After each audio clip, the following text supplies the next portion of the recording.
Broadcasting from the #1 news network in North America. It's the show for the next generation of Americans. It's Kilmeade and Friends.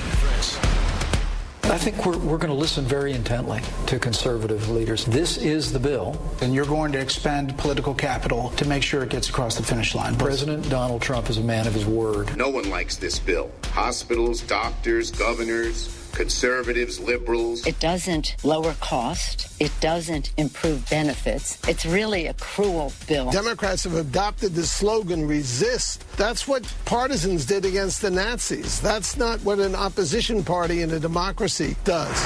There is grave concern that the president has about the release of national security and classified information that threatens and undermines our nation's security. The Central Intelligence Agency lost control of its entire cyber weapons arsenal. The real threat is that we have intelligence officers who have gained access to information by the powers Congress has given them. I think that they're dealing with seditious people within the CIA. There's people that don't approve of the Trump presidency, and I think that they're trying to take him down from the inside.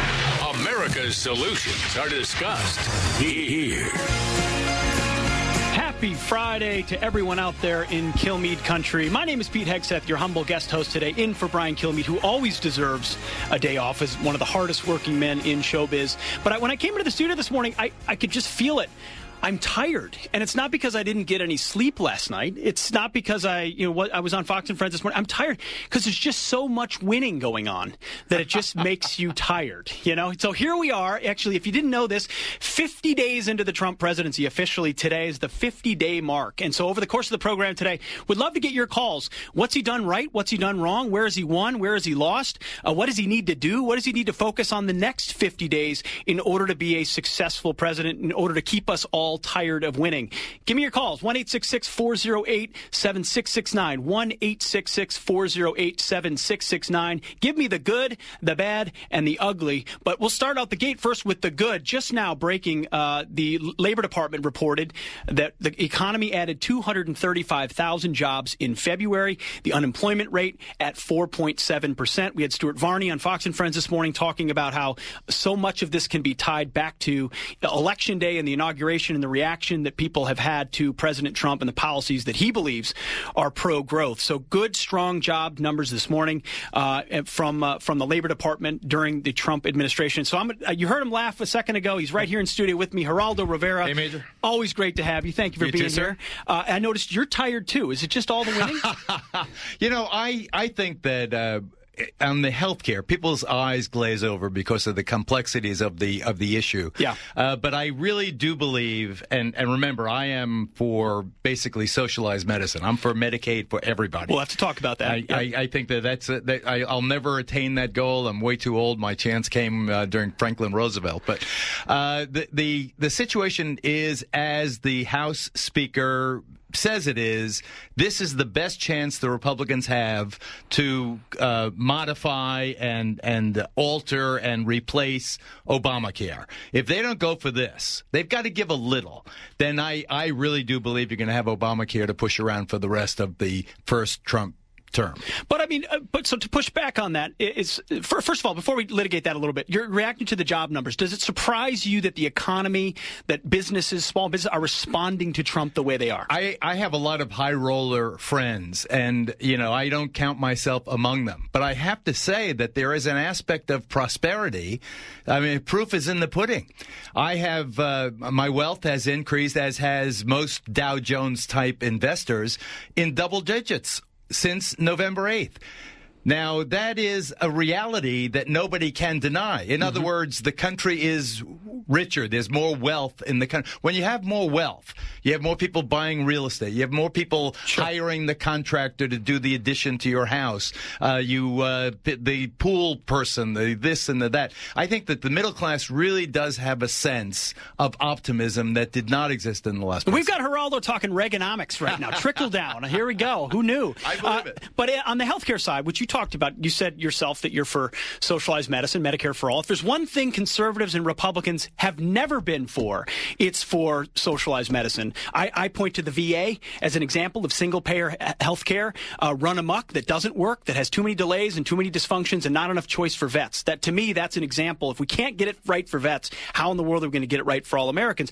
But if you're a conservative right now, say of the Freedom Caucus, and you're saying we spent the last 8 years opposing Obamacare and talking about free market measures and passing repeals in the House that we knew the president would never sign, and now we feel like we're getting something that's just a slightly modified version of Obamacare, which still distorts the markets, which doesn't yet allow you to go across state lines. So some of the key attributes of what we thought or they thought we would get from a repeal don't seem to be as strong as they could be. Yet you see a Mike Pence and a Tom Price at HHS and a Mick Mulvaney at OMB, who is a Freedom Caucus member himself, touting this plan. So can you understand the frustration of conservatives, and do you think President Trump needs to listen to them if he wants to get their votes? I think that they have to listen to the president. I see it exactly the opposite. You have a situation where, let's just take the issue of pre-existing conditions. Mm-hmm.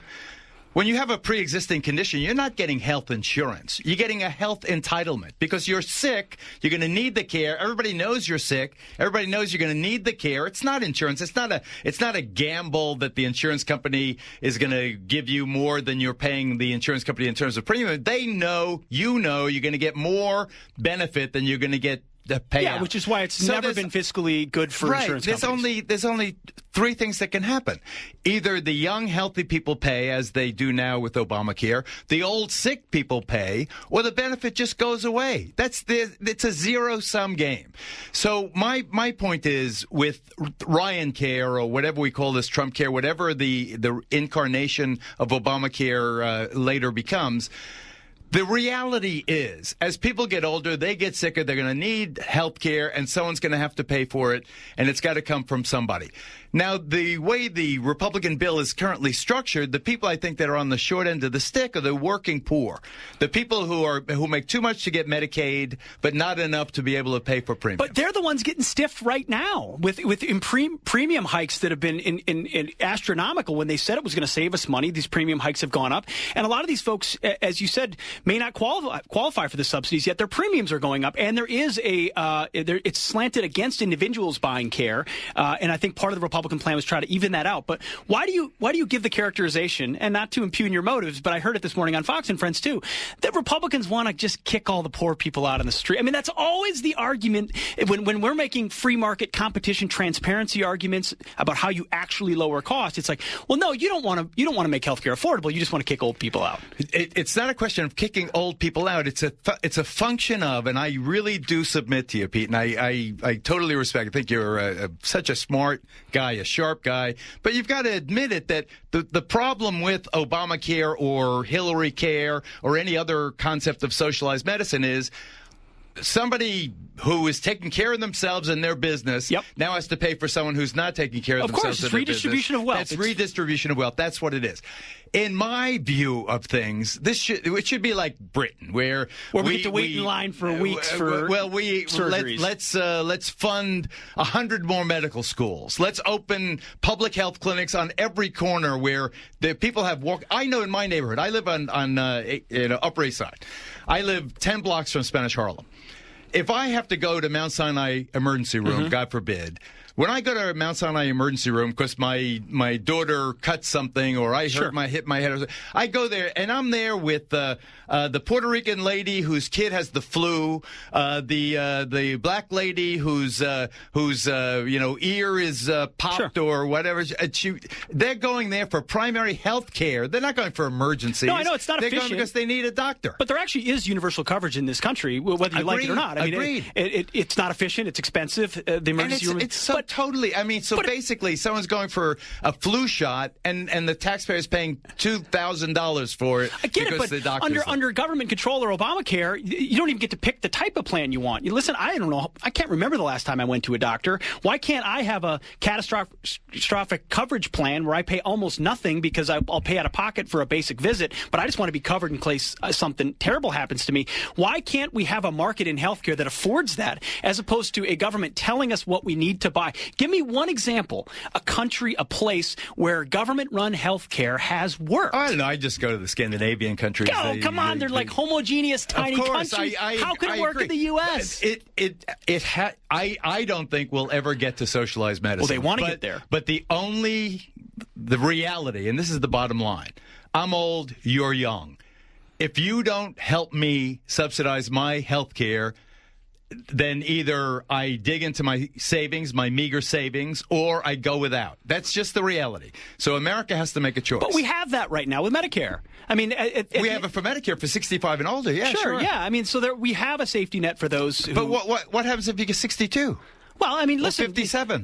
But so what should we just lower Medicare? What you're saying is you just Medicare for all the way across the board. That would never fly. I totally get that. Obamacare was an attempt to compromise. Their problem was they went through the insurance industry, which tried to screw everybody. Then they ended up screwing themselves because now they all lost money on these assigned risk pools and all the rest of it. I just think that what Ryan is trying to do is to comply with the pledge to repeal and replace. Yeah. And if you don't take this compromise, however, you may have to hold your nose because it does include some aspects of socialization, then you're not going to get anything. Can they do it? Are they going to get it? I mean, just on pure brass tacks. Trump is, he's pretty new at the game, but his popularity is ticking up. If he and Trump, if Ryan and Trump stay shoulder to shoulder, I think he has a reasonable chance of getting it. Do you think he's going to, just quickly, do you think with if he does this without conservative votes, or he does this in a war with the Freedom Caucus, does that open up a fissure going forward that he gets deemed as not a conservative enough president, and it sort of hurts his ability to get, say, fundamental tax reform or other things? I mean, my sense is that you got to sit down with those guys, you got to hear their beef with the bill, and you got to incorporate some of what they're frustrated about, because you're not going to get any Democrat votes either way. You're not going to get any Democrat help at all. You're absolutely right. So why move to the middle? Good for the goose, good for the gander. Yeah. They didn't help Obama. He's not going to help them. He's never going to help them. So why go more moderate when you could go for a more ambitious conservative plan that we've been calling for years? The biggest danger to this plan is from the right, not from the left. The left, we know, is not playing. So it's got to be the Republicans have the majority. They've got to, if they can't mend their own rift, then there will not be any repeal and replace. I mean, that's just the bottom line. If Louis Gohmert is it from Texas or any of these guys, if Jim Jordan, they hang tough, then they are taking the president and his plan with them. It's going to be very interesting. They're going to be in the White House. I heard next week bowling with the president. He'll get a chance to talk to them. Weren't they there last night? No, there was another group that was there last night. Now the Freedom. There's a lot of bowling going on at the White House. Maybe you'll get an invite. I mean, in the Twin Cities, that you have to bowl because you have to be indoors half the year. You better believe it. That's why I'm a half-decent bowler. You know, I've spent some time there. Geraldo, you stick around after the break for a second? Got it. Okay, great. We're going to take a quick break here on Kilmeade Friends. Give us a call, 1-866-408-7669. I'm going to pose this question to Geraldo on the other side of the break. How is the president doing at day 50 of his presidency? What has worked, what hasn't, and what does it look like going forward? Stick with us. Coming to you on a need-to-know basis, because, man, do you need to know. It's Kilmeade and Friends.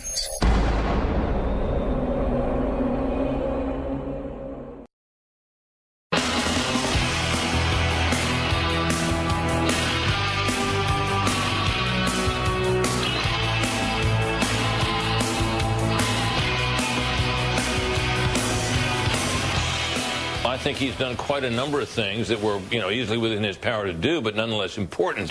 He has put in place at the Education Department and EPA people whose very presence and views will make major differences in both education and environmental policy going forward. He has cleared the way for the Dakota Access and Keystone XL pipelines, both of which were tied up in major controversy for years on end. He has lifted some of the regulations affecting people's medical care that relate to Obamacare. He has already signed a couple of these measures that Congress has sent him, which undo regulations that were imposed by the Obama administration, and more are on the way, which he will surely sign. That is, of course, Britt Hume on the president's accomplishments. We're at the day 50 mark. Thank you for joining us on Kilmeade and Friends. Again, the number is 866-408-7669. We are still joined by the one and only Geraldo Rivera. Geraldo, I'll pose the question to you. The 50-day mark of the Trump presidency. First, what do you see as his major accomplishments or major potential pitfalls? I think by far the major accomplishment is to give confidence to the United States economy, because I really do believe that a rising tide lifts all boats. Going back to trickle down, you can call it that. It's kind of a minimalist way of saying what I'm saying. But I really do believe that if everyone feels that the economy is going in the right direction, they invest more, and I think it really does give people a sense of optimism that they'll be okay going forward in life. I think the worst thing the president's done is to exhibit a temperament that is extremely unpresidential and intemperate. And are you talking about Twitter or what? I'm talking about Twitter, where he gets up like Saturday was a classic example. I got up at 6:45 and learned that 7 minutes before I woke up, the president had accused his predecessor of wiretapping, a felony. Well, that is yet to be completely, verified or debunked or not. But we don't know. You don't put it in a tweet. I mean, if you're the disruptive force, you're the disruptive candidate. Why not? Because what you're doing is what was the impact of that? That happened Saturday.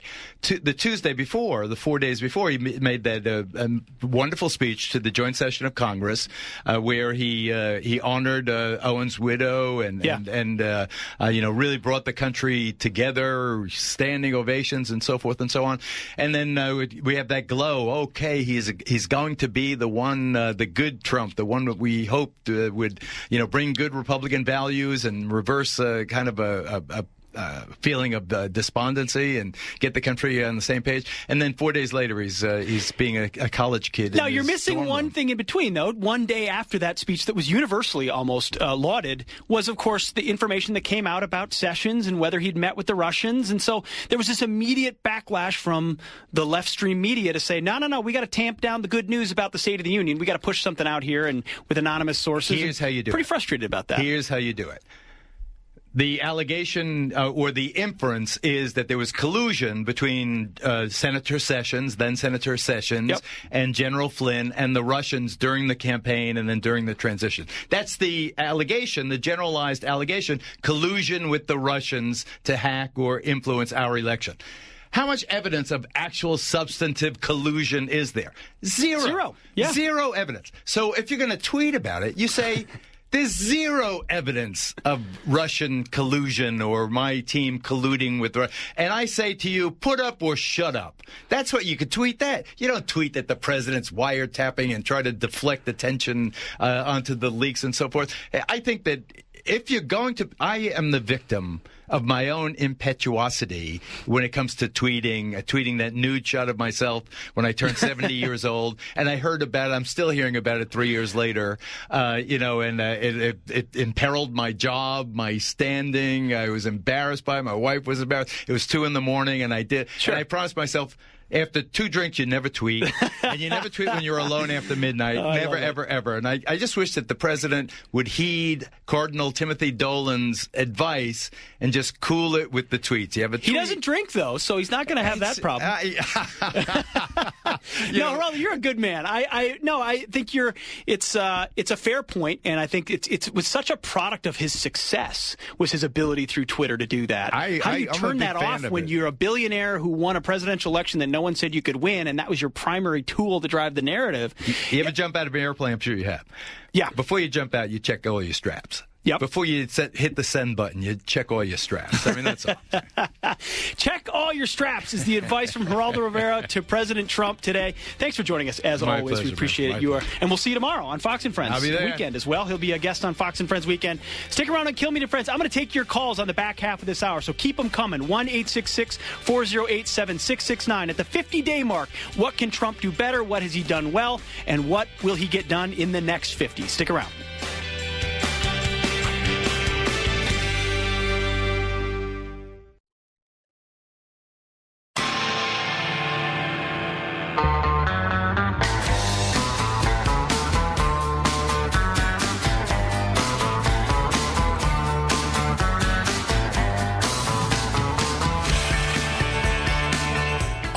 Show like no other.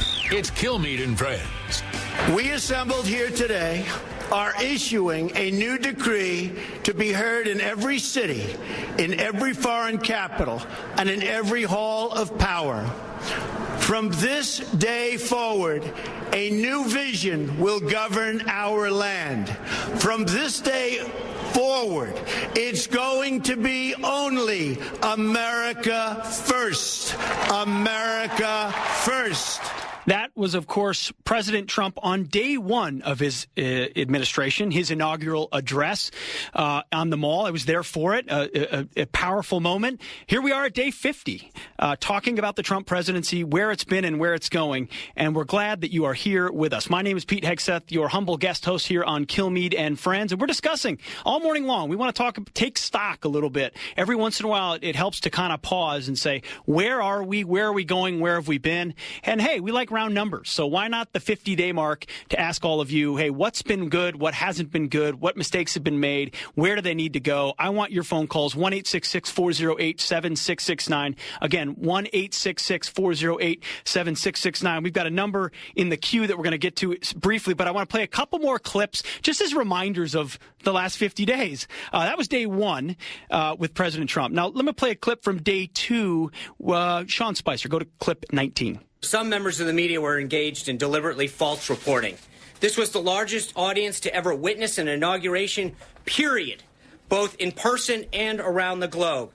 Remember that? Out the gate at the press saying this is false, fake news, you're making it up, and they went confrontational from day one. Speaking of confrontational, of course, the Democrats never letting go, never letting back in their resistance to President Trump. Here's fake tears Chuck Schumer on day 7. This executive order was mean-spirited and un-American. It must be reversed immediately.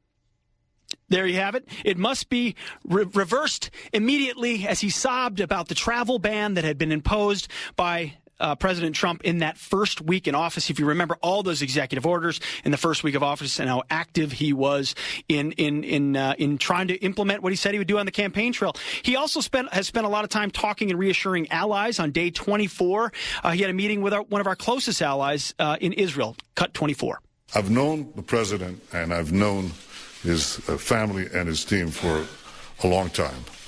And there is no greater supporter of the Jewish people and the Jewish state than President Donald Trump. I think we should put that to rest. No greater president and supporter of the Jewish people and the Jewish state, not just America, but President Donald Trump. So a big part of what he said on the campaign trail is we'll stand by our allies and call out our enemies, which is something he's certainly done. The other thing he's done is call out the press just a little bit. This is day 26, President Trump at a press briefing that will never be forgotten. Cut 26. Just because of the attack of fake news and attacking our network, I just want to ask you, sir. I'm changing it from fake news, though. Doesn't that undermine... Very fake news. I can't not laugh every time I hear it. Very fake news. And from there, there's been, we could go on and on and on all morning with the clips and highlights and things that have happened. But no doubt, an all-out confrontation with the fake news, with the media that he believes is aiding and abetting his opponents to try to bring down anything he's attempting to do in his administration. And a number of you on the phone have made that point as well. So the 50-day mark. What's working? What isn't? Let's go to Connie in Jacksonville, Florida. She's got a comment about one thing Trump needs to do. Good morning, Connie. Good morning. I honestly and truly believe that our president has done more since he's taken office than anybody had ever hoped he would do. And the only thing that I think he really needs to do now is get rid of anybody and everybody that was attached to the Obama administration. That includes the FBI, the CIA, Congress, anybody. So you think it's something he's being undone from within? Yes. By the Obama folks. They prove it every day. Yeah. They absolutely prove it every day. All these constant attacks, all this crap from the other side of the media that wants to make a name for themselves that are all Clinton machine people and Obama machine people. It's obvious to everybody out here in the country. Well, Connie, thanks for the call. And it is a great point. The swamp has revealed itself. It's like the swamp monsters have come out of hiding because they can't resist fighting a president as disruptive as President Trump, whose agenda is as conservative as anything we've seen alongside the kind of transformation, not transformation, I would never use that word, but the kind of agenda that Ronald Reagan pursued in the 80s. Frank in Holmes Beach, speaking of his agenda, you've got a comment about his health care bill. Yes, Pete. How are you? I'm well. Thanks for being here. Yeah, thanks for taking the call. I'm a retired Army officer, and several decades ago, last job was at the Pentagon in Washington. Well, thank you for your service. Close, and thank you as well. Too many people in the Washington establishment, and Trump was elected as a change president, are focused on the process and not the product. And unfortunately, our Republican brethren are falling into that mode once again and need to be highly encouraged to get on the Trump train or get run over by it. So you're talking about the health care bill. I mean, how do you feel as a Republican, as a veteran? What is your sense of this bill? Do you feel like it does what he said he would do in the repeal and replace, or do you think it needs to incorporate a little bit more from the Freedom Caucus and the conservative side? Well, I think he's a deal maker, and I think he does need to incorporate some other things. But obviously, we need health care for the rank and file part of the country. That should not be a privilege. Yeah. It should be some sort of a basic entity. But how you pay for it and how you bring the cost curve down is the key thing, and that's what isn't happening under what's going on right now. So I think hopefully he'll coalesce the Republicans together, and they won't snatch defeat from the jaws of victory. Well, it's a great point, Frank. You know, if he doesn't, then it does potentially imperils the rest of his agenda, right? Absolutely. Absolutely. Frank, no, thanks a lot for the call. Really appreciate it. I mean, he's got a big agenda. There's a lot more in there, including fundamental tax reform, which really, we talked about the job numbers that came out just this morning, the economy adding 235,000 jobs in February per the Labor Department. And yesterday, the private sector the job growth numbers came out showing that there were 298,000 added, which shattered market expectations of 190,000, according to economists. So there's this energy and this sense, consumer confidence that's there that needs to be solidified by policies. You can't do it all through regulations and executive orders. You've ultimately got to change that tax code and simplify it. And the ability to get Obamacare done is sort of a precursor to whether or not he'll have the ability to do something as significant as fundamental tax reform. But what he's going to count on and has to count on is the fact that the Democrats aren't going to move a finger for him. And that's what's so unfortunate about their so-called resistance movement. There is no desire to even roll up their sleeves and be a part of the process.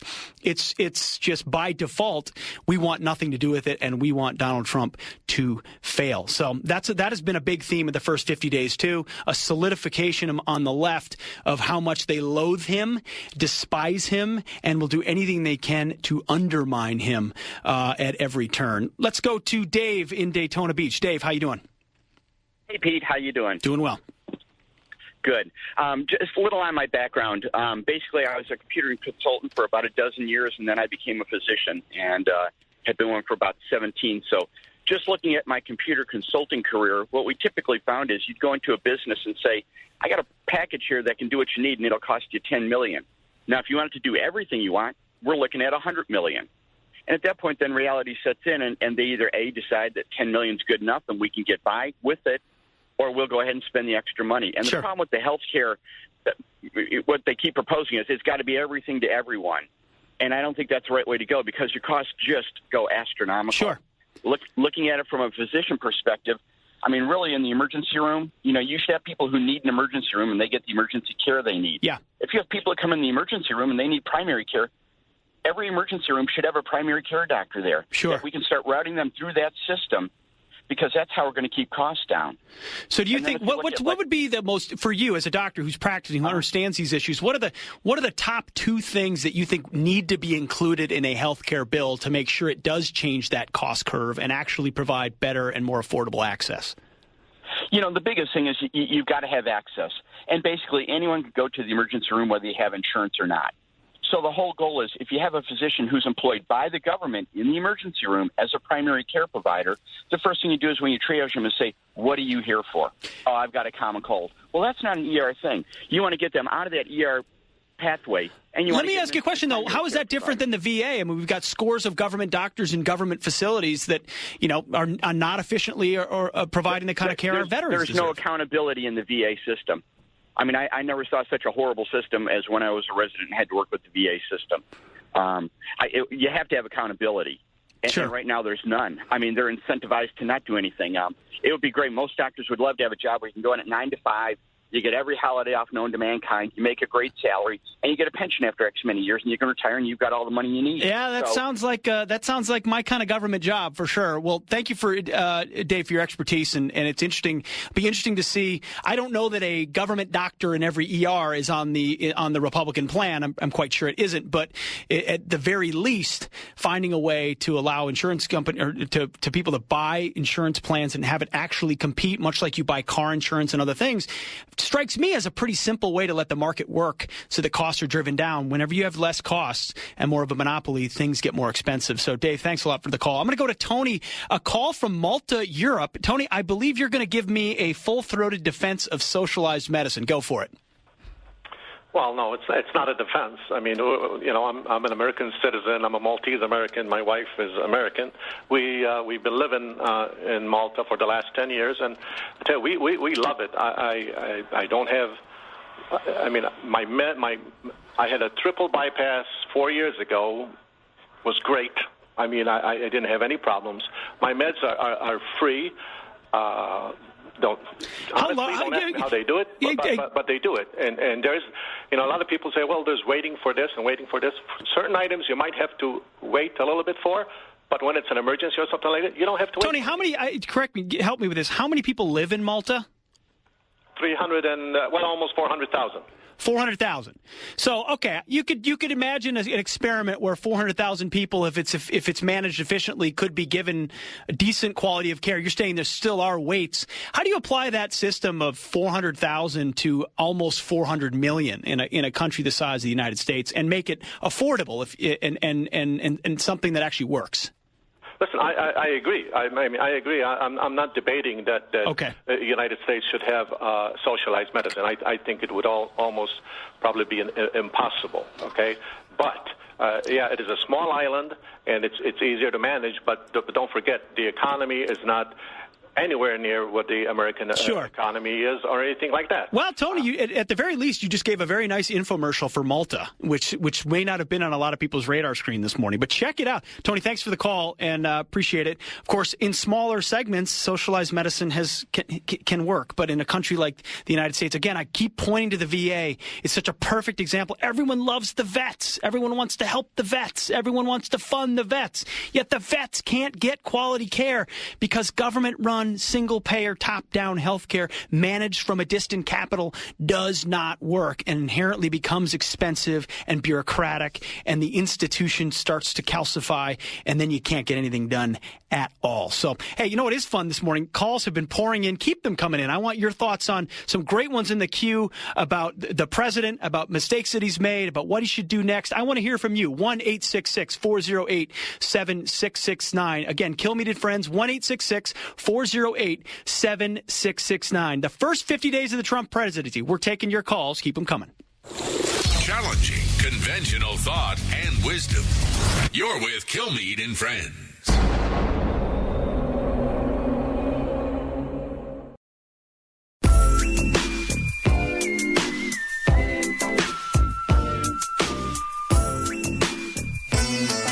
Keep banging.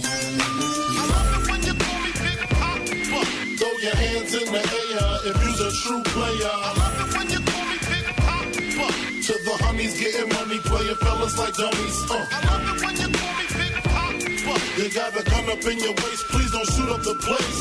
Cause I see some ladies tonight that should be having my baby. I've got the privilege of representing the district where Biggie Smalls was raised.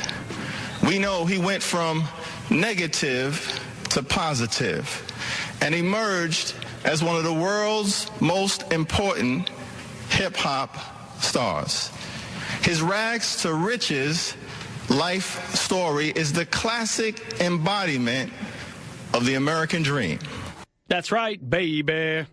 I mean, I could sing it for you, but you don't want to hear it. There's two reasons that song played. One, it's my only demand when I guest host Kilmeade Friends is more 90s rap music, and they're delivering for me. It's really it's in my contract, actually. It's the only way that I'll do it. And the second is It's 2 decades to the day after the death of the notorious B.I.G., of Biggie Smalls, and he's being remembered on the floor of Congress as well. Members of Congress coming to the floor and talking about who he was, and listen, had plenty of great hits. There's even a movie made about him, but the guy was a pioneer and made some great music that will live on forever. So we remember him today, as they remember him on the floor of the House as well, the notorious B.I.G. I can't help it. I love it. So we're going to get back to your calls, though, on the line here on Kilmeade Friends. You've been waiting patiently and giving us your thoughts on the first 50 days of the Trump presidency. We're going to go to Jerry in Jacksonville. Good morning, Jerry.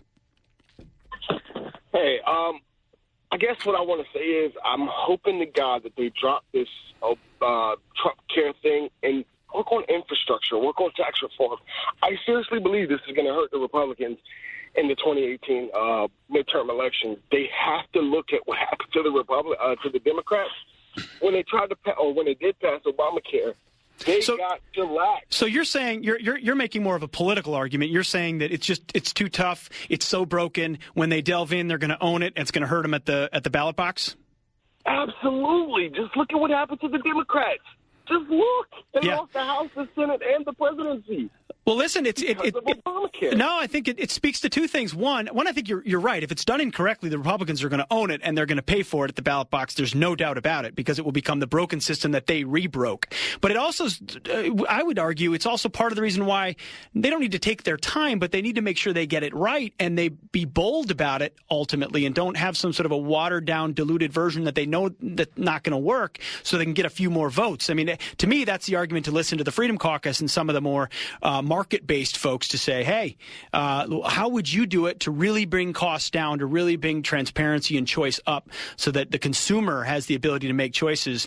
But it's true. I mean, it feels like a logjam. If they get stuck on Obamacare, there's a lot of other things that can and may not get done the way that they wanted to. So, Jerry, I think it's a very interesting point. A lot of people are watching this Obamacare rollout to see how much political currency and capital he has to use to get it across the finish line. Another Jerry in Battle Creek, Michigan. Jerry, what do you think? Hey, Pete, good morning. Good morning. Got a four-hour drive ahead of me. You're making it a lot more enjoyable. Well, thank you. I know what I'm about to say at first glance is going to sound a little out there and crazy, but a lot of people are questioning why President Trump has kept all the Obama people around and all these leaks and everything that's going on.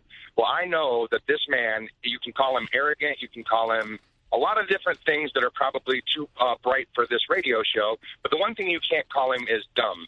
And I believe that he has set a trap for the Obama administration and all these leakers to really expose them. I think they believe they have Trump where they want him. He has them where he wants them. Interesting. If you look at it, he has so much more evidence about what the Obama administration has done in the past and lied under oath about NSA spying and tapping than anything they have on him and the Russia connection. Interesting. Have a great day. I'll jump off and listen. Well, Jerry, thanks a lot. Have a safe drive, and thanks for listening to Kilmeade and Friends. He builds the audience. I just get a chance to talk to you every once in a while. So Brian Kilmeade is the man that makes it all happen. I think you're right. Everyone underestimates the smarts of Donald Trump and what he's capable of doing. And who knows?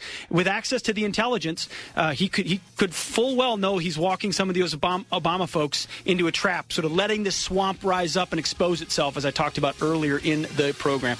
Keep your calls coming. 1-866-408-7669. My name is Pete Hegseth, in for Brian Kilmeade. We're going to have more fun, so stick with us.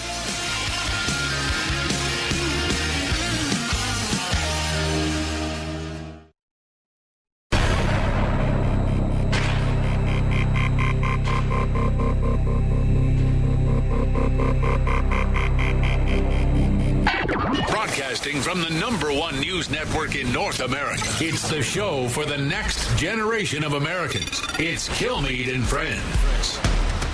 I think we're going to listen very intently to conservative leaders. This is the bill. And you're going to expend political capital to make sure it gets across the finish line. President Donald Trump is a man of his word. No one likes this bill. Hospitals, doctors, governors, conservatives, liberals. It doesn't lower cost. It doesn't improve benefits. It's really a cruel bill. Democrats have adopted the slogan, resist. That's what partisans did against the Nazis. That's not what an opposition party in a democracy does.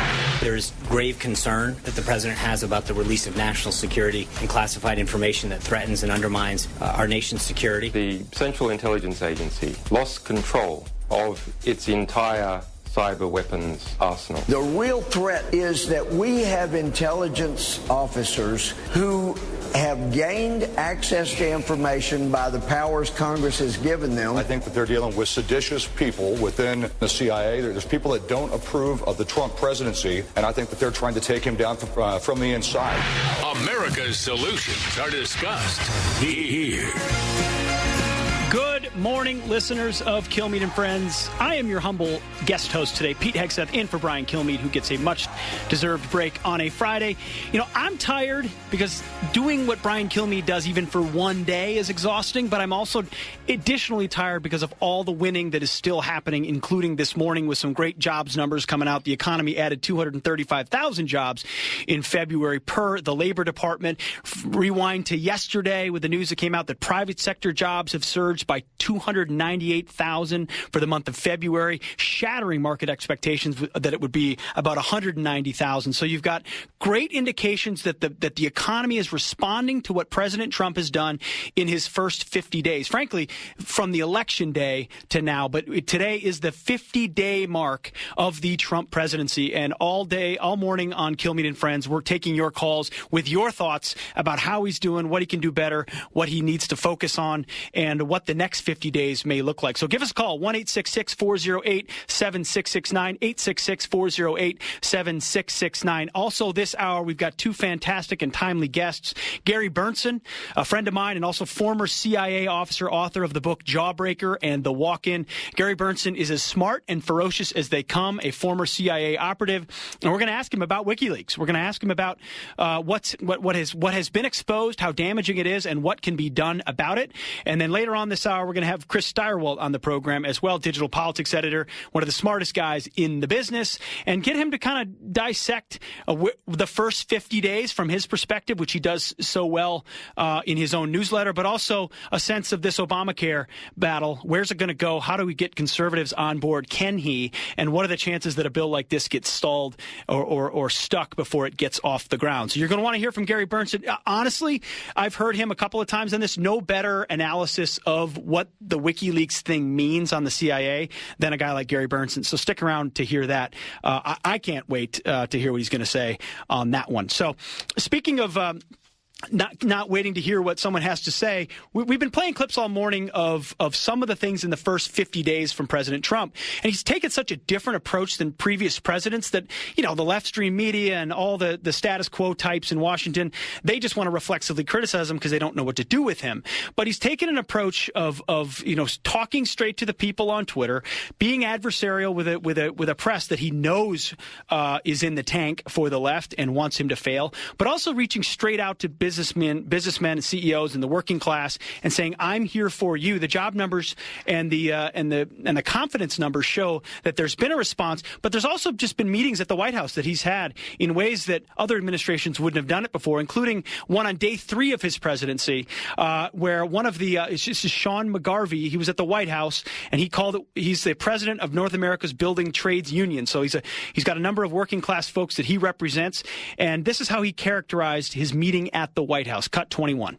We just had probably the most incredible meeting of our careers with the president and the vice president and the senior staff when the president laid out his plans about how he's going to handle trade, how he's going to invest in our infrastructure, and how he's going to level the playing field for construction workers and all Americans across this country. That's all these guys have been wanting to hear. And when you get to sit down with the president and hear it straight from his lips, you hear it on the campaign trail. Now he's sitting in the Oval Office and he's able to look these guys in the eye and say, listen, I meant what I said I was going to do. And you hear time and time again from CEOs and others who meet with the president are impressed by the laser focus he has with the agenda that he wants to implement. Another industry that he's been laser focused on that had the ability to talk with him at the White House is the coal industry. And here's a coal miner from day 27 of the Trump presidency. President Trump, we thank you very much for everything you've done for us. Everything that you're doing for our industry is very much needed.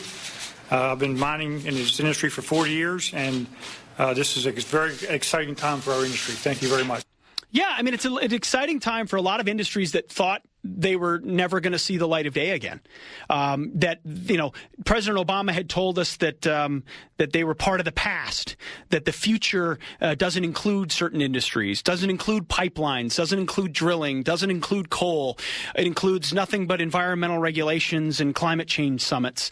And to see such a sea change from this president from where we were with Barack Obama just catches people by surprise, especially because he has done it so swiftly, with such immediate action up front, and by appointing people, say, as head of the EPA and other cabinet that are fundamentally opposed to what the Obama administration had been doing and to what the bureaucracy has been burrowing in and doing, the deep state, if you will, the administrative state, if you will, for so long. And that's why I think you see, whether it's leaks or resistance, whatever it is, a lot of resistance inside these departments because they're opposed to the type of change that President Trump wants to make. So stay tuned in the next 50 days where that goes, because the Congress has been obstinate in choosing his cabinet officials, unwilling to swiftly approve people that are clearly credible for reasons of partisanship, which makes it harder to hire inside these bureaucracies and make the changes that you want to make. Again, I talked about the VA a little bit earlier in the program. It's another classic example. If you don't have your leadership in there at every echelon, then the bureaucracies and the unions, they fight you to not give you the chance to implement what you want to implement. Speaking of a bureaucracy, the CIA is one, even if it is effective in its ability to do certain things. As it grows, you've got infrastructure, you've got rules, you've got regulations, but you also don't have the ability to hold on to, unfortunately, some of the secrets you would want to. And we saw that with the WikiLeaks revelation earlier this week. We're gonna go to toss to break a little bit early here because we want to get Gary Bernstein on early to give him more time. Again, he's the former CIA officer, author of Jawbreaker and The Walk-In, a fascinating guy who understands why the CIA does what it does, the tools that it has, and the implications of a WikiLeaks dump like we saw this week. Stick around on Kilmeade Friends. Again, we want your calls, 1-866-408-7669. We'll be back on the other side of the break with former CIA officer Gary Bernstein.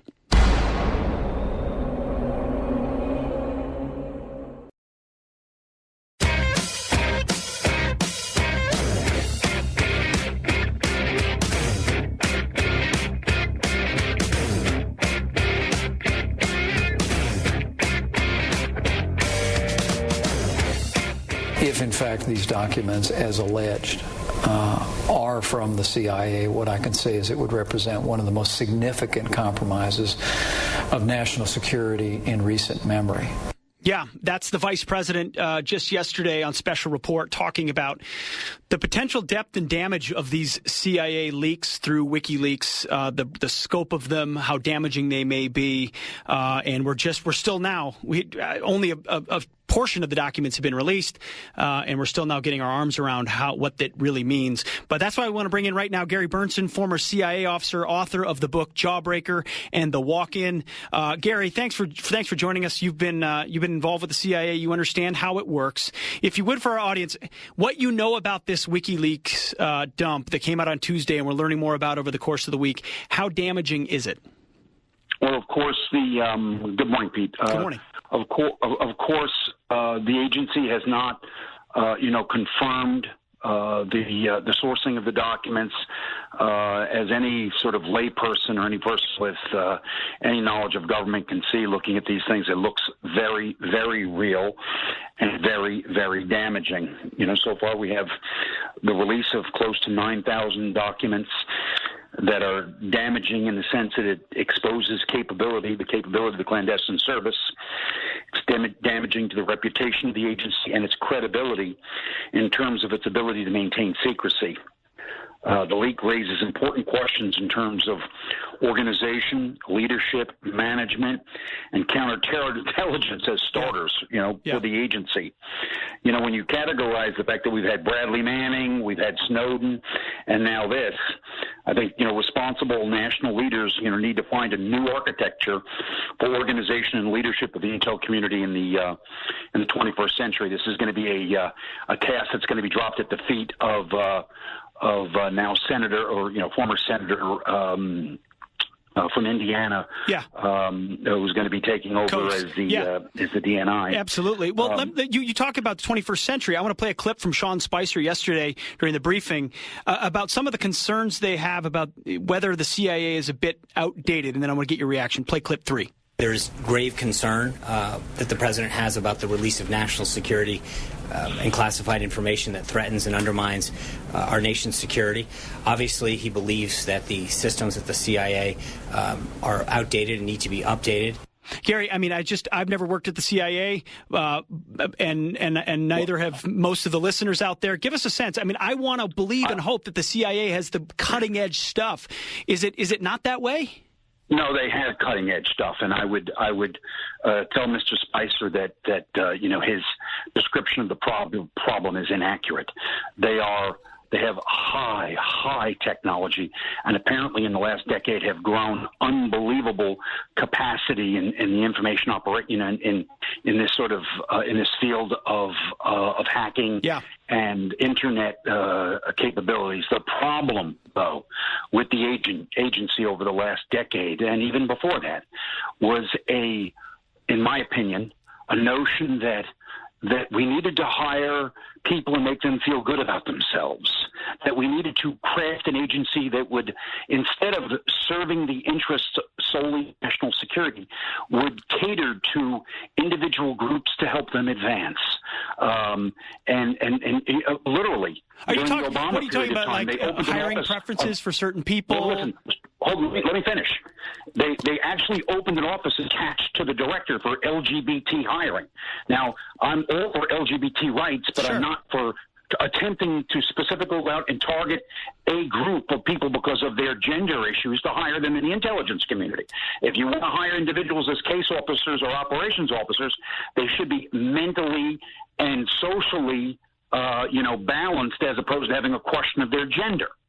Now I'm not just trying to... Yeah, you're saying you want people hired based on whether they're capable to do the job, not based on some category or a box-checking or a diversity and this has been a box-checking operation for years. This has been look, we need to find people with the specific skills in the agency that respond to national needs.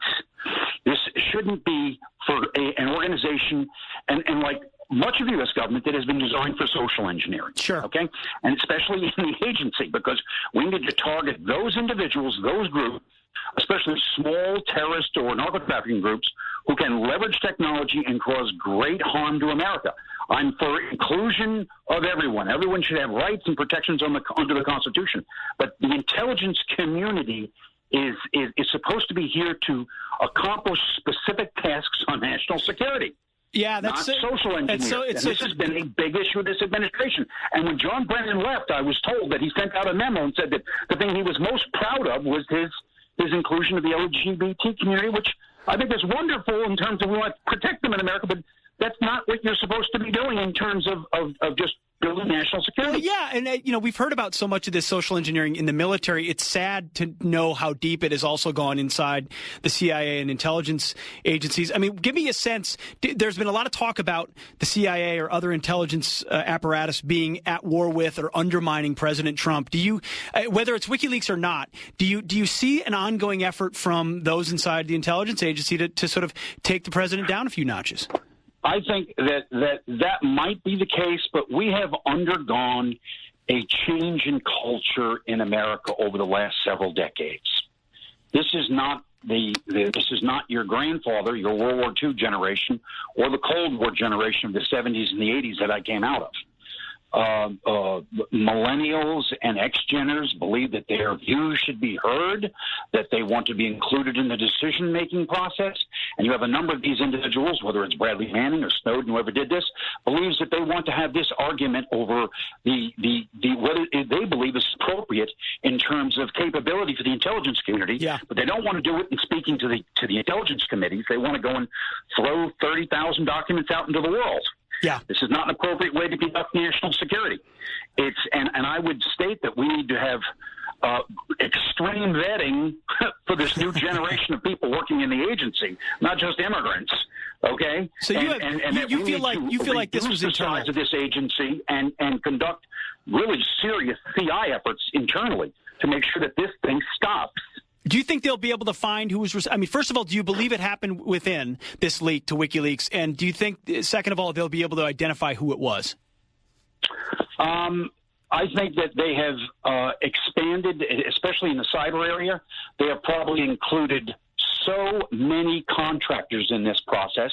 In an effort to reduce costs and to be more efficient, they have hired hundreds, if not 1,000 contractors to be involved in this process, and you lose control of operational security when you bring this many people in to do these types of tasks. That's it. You know, this is shocking to someone like me. It's very unlikely that they will find out who did this. It's shocking to me, though, that something of this secret, this level of classification, this sensitive, would find its way in the hands of contractors who aren't as. Yeah, is it just there's so much work and so much to be evaluated? Exactly, he was too. How did we not learn that lesson? Wait a second. He stole more information in quantity than the size of the Library of Congress. My goodness. And they say this one is larger. He stole more secrets by himself than all previous spies combined in the history of America. As a contractor? Yes. And so do you feel like they're going to rein that in? They're going to shrink that circle? And is this going to lead to a shakeup inside the agency that'll be useful? I think that the new director, Mike Pompeo, I can say to him, welcome to the intelligence community, Director Pompeo, has probably found him safe in a place that he never expected to be so quickly. Look, the agency does some fantastic things in the world.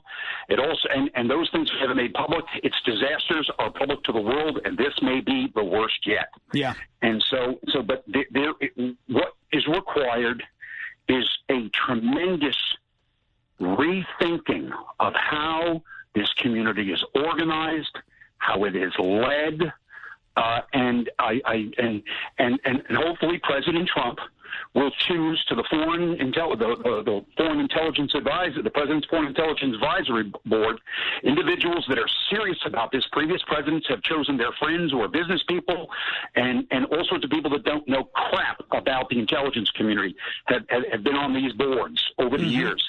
I can only pray that President Trump will choose people that can actually provide a little bit of light onto these problems, because this is a disaster. Well, Gary, I knew you'd be the perfect person to comment on this. Unfortunately, we have to leave it right there. But thank you for joining us. Former CIA officer, author of the book Jawbreaker and The Walk-In. Gary Bernstein, you've lived it, and you are always a straight talker on it. Thanks for joining us. Appreciate it. Bye-bye. You got it.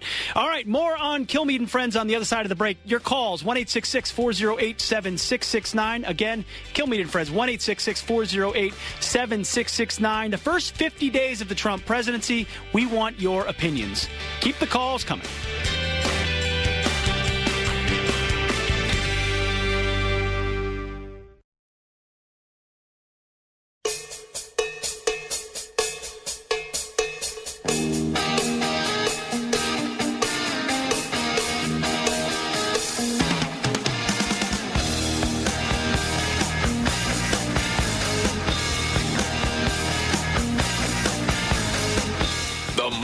Listen, the more you'll know. It's Kilmeade and Friends. Welcome back to Kilmeade and Friends. I am not Brian. I am Pete, your humble guest host, Pete Hegseth, in for Brian Kilmeade, taking your calls all morning on this, the 50th day of the Trump administration. That's right, 50, halfway to the big 100 number, where they say presidents have an opportunity to get done what they want to get done in the closest time window when it actually and usually happens.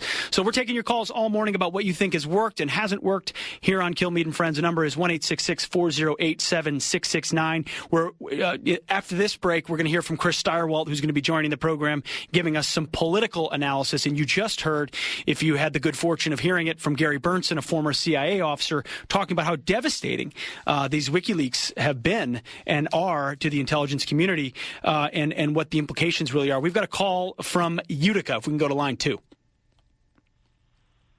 Good morning. Good morning, sir. What is your take on that? You've got a point about the CIA. What do you make of what Gary Bernstein said? It is one side of a perspective, but when you look at the just metaphorically, the chain is as strong as its weakest link. And certainly we're going to hear from people who have worked inside the CIA and get their perspectives. And in that particular vein, what we just heard was the potential of bringing in people that may not be the strongest links in this chain, and so on and so forth. However, this kind of information has been available for years. It just has never been displayed. Yeah. Well, Dave, it's the direct sources and methods of the CIA. I think your overall point is a sound one as it pertains to the CIA. And thank you for the call, Dave. I appreciate it, from Utica, New York. It is a sound one in that, it just takes one. It just takes the wrong person with the wrong classification and the right access. It's just like when you're fighting an enemy like radical Islamic terrorism that uses suicide bombers. It just takes one, or it just takes one guy with the motivation, even if all of your defenses are what they ought be. But I thought what Gary said was smart, in that they're going to have to pull that circle in at the CIA and get a sense of who has access to what and who could have shared it with who. And certainly, they're going to go after trying to find where the source of this could have been. But I want to change gears just a little bit, and we've still got calls coming in, and we'll look to go to those as well. But a testimony yesterday caught my eye as someone who served in both Iraq and Afghanistan. And, this President Trump, has said he wants to utterly destroy ISIS and eradicate them from the face of the earth.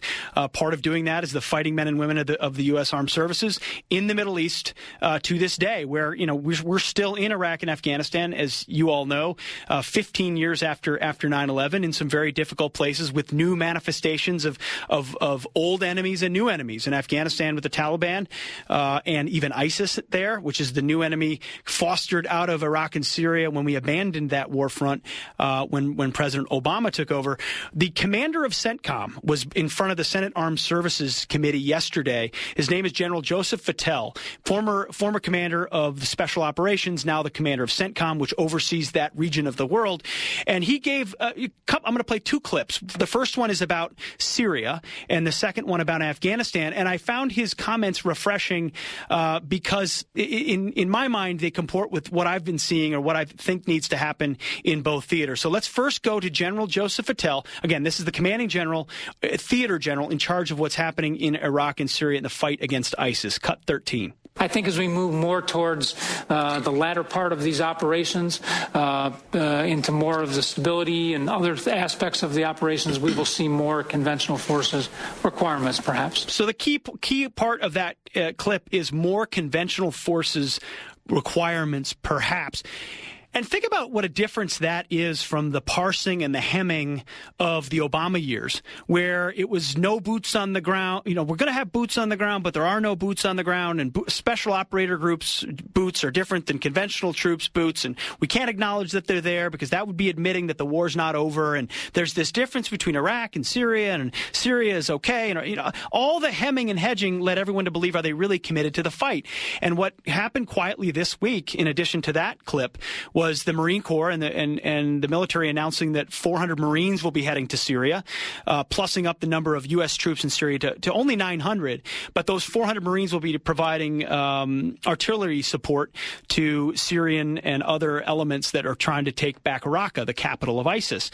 And listen, it's going to take more conventional approach, more investment from the U.S. military if we're going to break the back of ISIS. President Trump knows that. But I think the mix is a good one, in that in President Trump you have someone who says he's going to crush ISIS, wants to crush ISIS, and is willing to approve, whatever conventional forces are needed to do it. But you also know he has no interest in a drip toward now you've got more advisors, now you got more troops, now you're going to stay, now you're going to nation build, and all the things he railed against in the campaign trail. So I think this addition of troops, this recognition that we may need some troops in Syria to ultimately close the deal and get rid of ISIS, is a prudent acknowledgement that you just need more capabilities if you're going to break a stalemate or if you're going to keep the momentum of an offensive. So I welcome the news. Maybe we'll need more, maybe we won't. But the fact that he's willing to say that before the Senate without, the White House saying, oh no, but the war's over, but it's not really over, and we're going to send more troops, but not really, and just don't ask us to tell them what they are because they're not combat troops. They're just advice. It's like all that silliness seems to be wiping away. And now we know who the enemy is and that we've got to be willing to defeat them wherever they are without parsing words that send the wrong signals to, about our fortitude in the fight, but also to our enemies who don't believe we're truly committed to it. So that to me is a good indication as far as it pertains to the fight against ISIS in Iraq and Syria. The General Joseph Patel, also made comments about Afghanistan, which is somewhere where I might part ways with him a little bit, but I want to play the clip and then we'll dissect it a little bit. Clip 14. You agree that we're in a stalemate in Afghanistan after 15 years? Mr. Chairman, I do. I guess my question is, are we developing a strategy to break this stalemate? And is it going to require additional U.S. troops? I do believe it will involve additional forces to ensure that we can make the advise and assist mission more effective. This is going to be a very interesting one to watch. Afghanistan's been such a tough one for our country, for a succession of presidents, for myself personally, having served there in 2011 and 2012. Even then, when I was an instructor, there was a recognition that we were headed for the exits and that the kind of nation-build approach we'd attempted to use there, counterinsurgency light is what I dubbed it, had not been effective, had not beat back the Taliban, and their haven in Pakistan allowed them to stick around long enough to that when we left, they could seep back in, which is exactly what's happened with the Taliban and their shadow governance and all the areas they control and the way they've infected the security forces. It's understandable to want to get that war right. The question is, can we get it right? And will a few more troops actually make it happen? And I guess I'd be concerned if we think that just adding a few more troops, a drip in Afghanistan will do that. And I don't think, again, President Trump's interested in nation building anywhere. But just a few here and a few there hasn't proven to be successful in Afghanistan. A guy like Joseph Patel is going to be candid. A guy like Senator McCain, who's serious and thoughtful about these issues, are going to ask those questions. But that'll be one to watch. Afghanistan's going to be one to watch because with the Taliban resurgence and ISIS being willing to go there, how far would the Trump administration be willing to go with the amount of troops that they commit, knowing that it is a stalemate and it has slid backwards and it is a place where our enemies want to seek haven? My personal opinion has been that we need to keep the lid on the pot. But that's about it. That Iraq and Syria are where we have to invest more to sort of absolutely crush ISIS and make sure they can't come back. But Afghanistan's a place where you have to accept the fact that it's never going to be anything remotely like we would want it to be. Corruption and poverty is rampant, and you can't remake that society. It's like biblical times with AK-47s. So those will be two to watch in these next. Really, this is much more than a 50 to 100 day conversation when you pertains to those two. This is a conversation about our own national security and the amount of investment we're willing to make with this argument, with this, military that President Trump is rebuilding. As you rebuild it, how much do you use it? And then how much do you unleash it to do what it needs to do? With the announcement, one of the things you could note in the first 50 days was the announcement by the White House and the Pentagon that they were going to loosen rules of engagement so that our warfighters can actually take the fight to the enemy, that they're going to deprogram some of the social engineering inside the Pentagon. Gary Bernsen, unfortunately revealed that has been happening at the CIA as well. That's corrosive to cultures that want to incubate warfighters. That's what the Pentagon is supposed to do, produce warfighters, just like the CIA is supposed to produce intelligence officers and collectors. It's not about social experiments. So watching these two places will be a very interesting barometer to see how President Trump wants to invest in rebuilding the military, but also fulfilling a campaign promise that he will crush ISIS, because ISIS is no longer just in Iraq and Syria. ISIS is spread itself to Afghanistan and around the globe, but their beating heart is in Raqqa.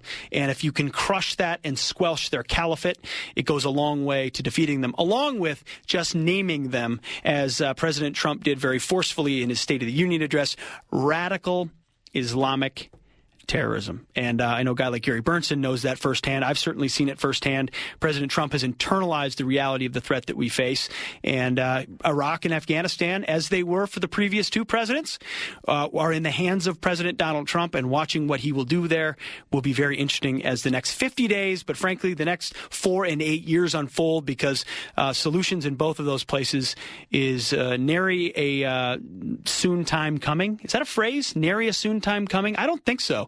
but I just used it. Maybe I should go to break and cut to Chris Stirewalt, who is a linguistic genius, some have said. Don't tell him I said that, because I would never admit it. But on the other side of the break, we've got Chris Stirewalt, the digital politics editor for Fox News Channel. Always insightful commentary on the events of the day, and there is plenty going on, from Obamacare to the WikiLeaks revelations, and whether the Republican Party can forge a consensus to get a bill passed and moving through the U.S. Capitol. Your calls, we still want them. 1-866-408-7669 on Kilmeade Friends. Calisthenics for your brain. You're with Kilmeade and Friends.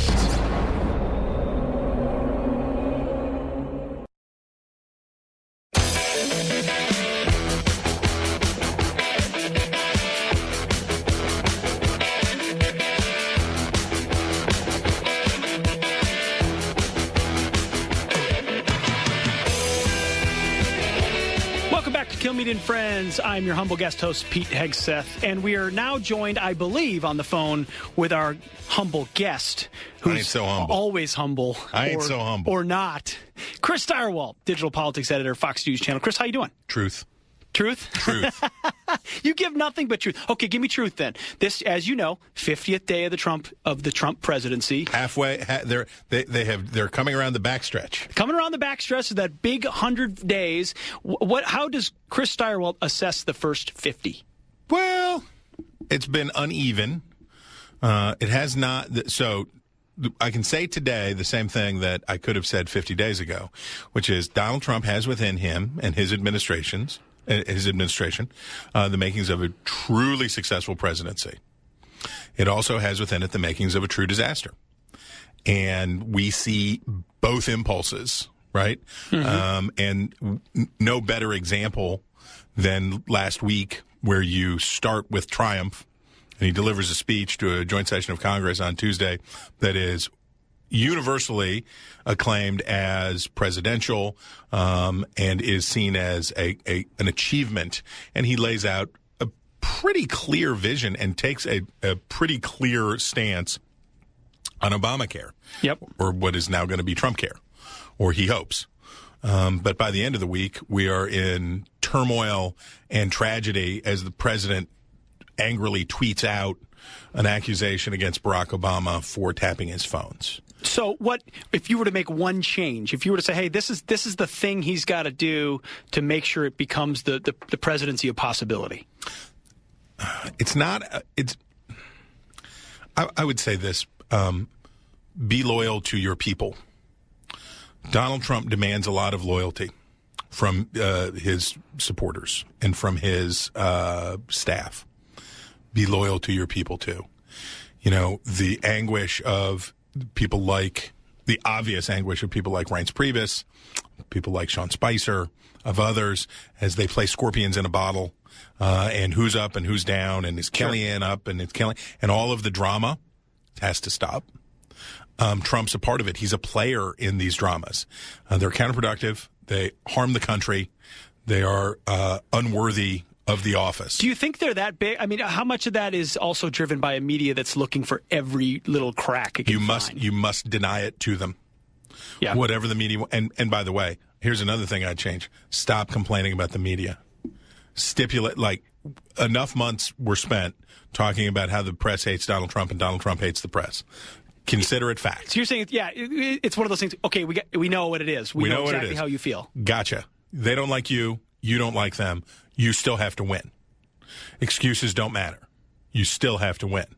And so for Trump, the whole thing is, can he focus and deliver? And watching this Obamacare stuff unfold, you see the competing impulses. Yeah. So no one likes this bill. And really, why would they? It is a compromise of a compromise designed to basically bridge the gap from Obamacare to Trump care. Sure. This was never going to be pretty or popular. This was never going to be something great. And this is what Trump and this is what Secretary Tom Price, DHHS, this is what Paul Ryan, they've agreed upon. This is the way to bridge the gap between the way to bridge the gap between this and what they say will come on the other side. Do you think they can get the conservatives on board? I mean, so they're never going to get almost no scenario in which they get Democratic votes on this. So, but yet it feels to conservatives like a bit more of a compromise bill than they would even want. Why not take in a few more ideas of what the Freedom Caucus folks are saying to sort of make it more overwhelmingly supported on the right? Well, now, Pete. Help me, Chris. The fundamental complaint from the right, the fundamental problem from this legislation from a conservative point of view is that it establishes the federal government, that is the bipartisan acceptance of the federal government's responsibility to see to it that every American has health insurance. Yes, just a different way. Just a different way. It's just Obamacare, doing Obamacare a different way. And it's the Obamacare funnels money to the insurance industry one way. This funnels money to the insurance industry in another way. It's a mandate without a mandate. It's all of this. A heavy regulatory footprint. And so from a philosophical point of view, there's no reason conservatives should like it. The question is, and it's the fact that it's already being put in such stark Manichaean terms, where you're either voting with Donald Trump or you're voting with Nancy Pelosi, and you're like, guys, it's day 4. Oh, it's already been dubbed Rhino Care. Right. Yeah. It's day 4. You shouldn't already be at walk the plank on day 4. And it's a reflection of how uncertain they are. But all of this is funny to me because if they can bludgeon like harp seals enough Republicans to drag it out of the House, if Trump can go to everybody's district, if Trump can do all this stuff, and they get it done. What's hilarious to me is wait till you see the bill that would come back from the Senate. If conservatives are anguishing about this now, you just imagine what's going to get 51 votes in the United States Senate, and it's hilarious. No, my goodness, you're right. I mean, the sausage making of actually making these things happen will... I haven't even thought that way. You know, whatever comes back to reconciliation, my goodness, is not going to look anything like even this bill. It's going to be the hot garbage of this legislative process, and there's no way around it, and there shouldn't be a way around it. Sure. This is how we do this, right? This is not just a Montel Jordan song. This is, in fact, how we do it. Exactly. Right. No, you're right. Well, you somehow worked in bludgeoning like baby seals, as you always do, Harp Chris seals, Stirewell. yes. Harp seals, sorry. Always the harp. Oh. The most delicious kind of baby seal. He loves to eat them, and we love him on this program. Chris Stirewell, thanks a lot. Appreciate it. Smart analysis, as always. We'll try to stay smart with more Kilmeade Friends. Stick with us.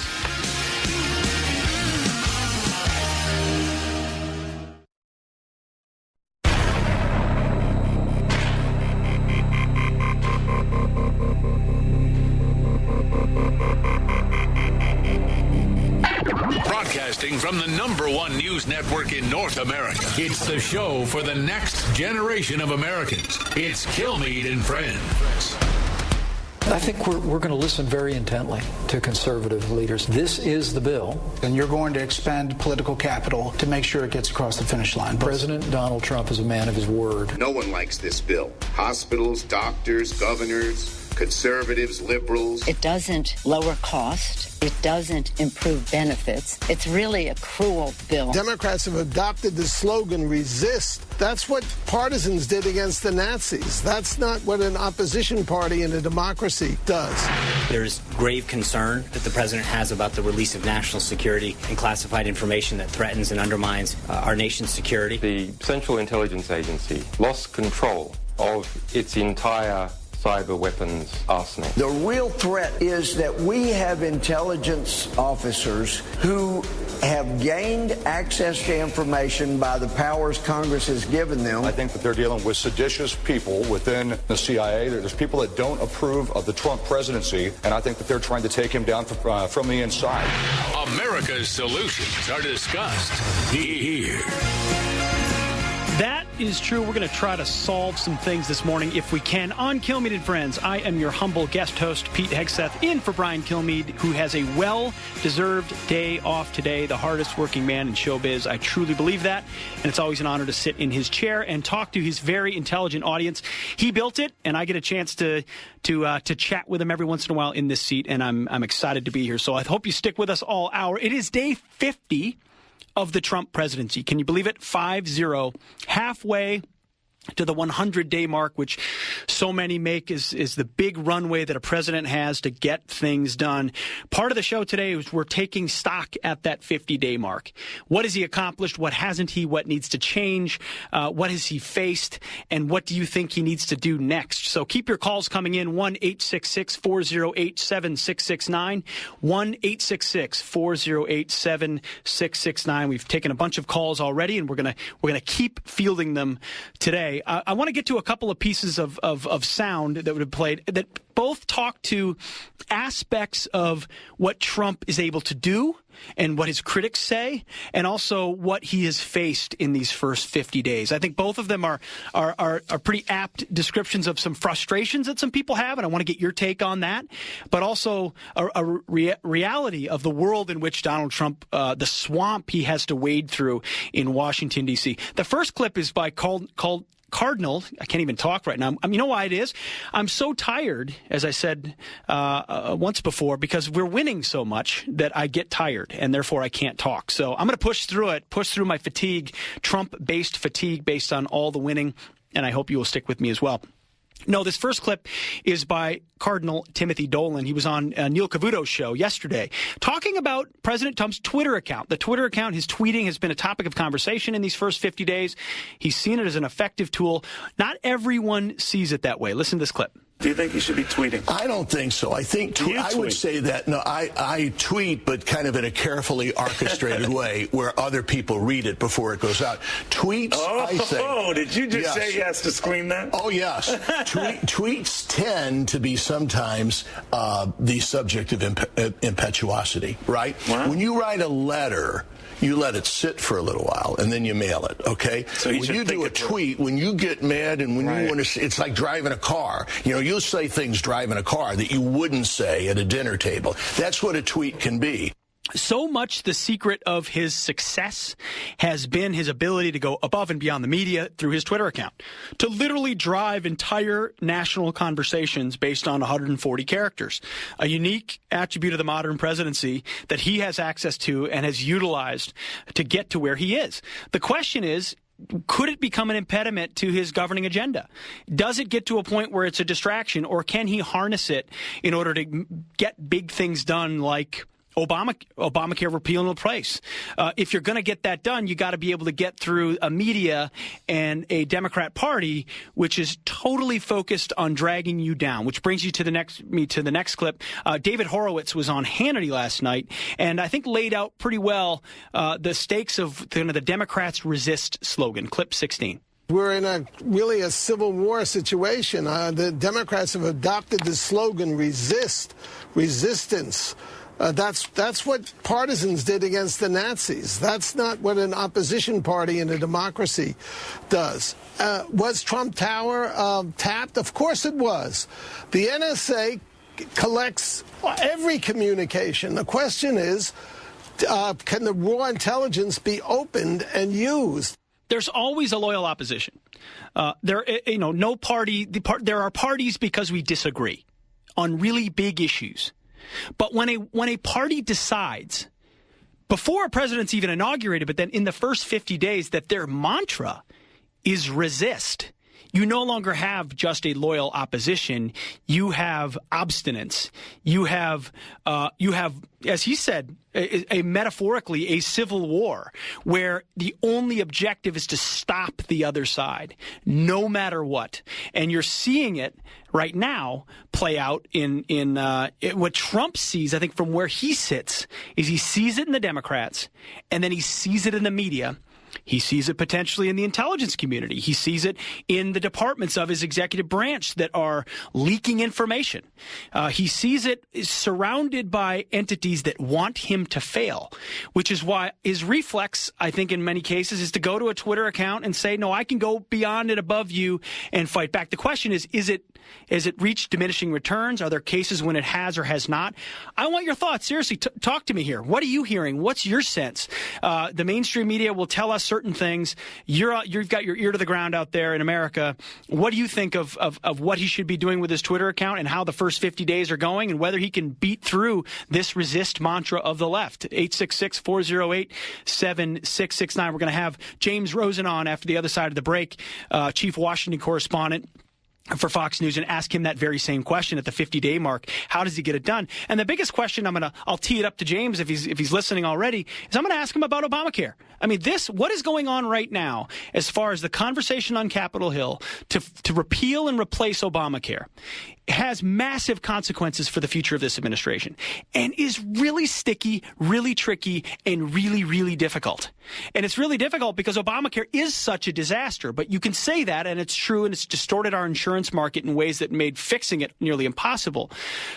So we understand the scope of what's going on, but you've got a narrow majority in the Senate, which is less conservative than the House.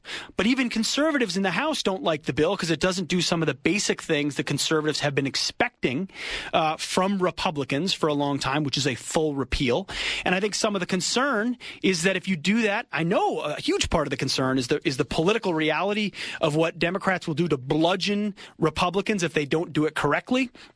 So my take, and I'm going to ask James Rosen this too, my take is there's no reason to fast forward on this because you're not going to get a single Democratic vote. Remember, their mantra is resist.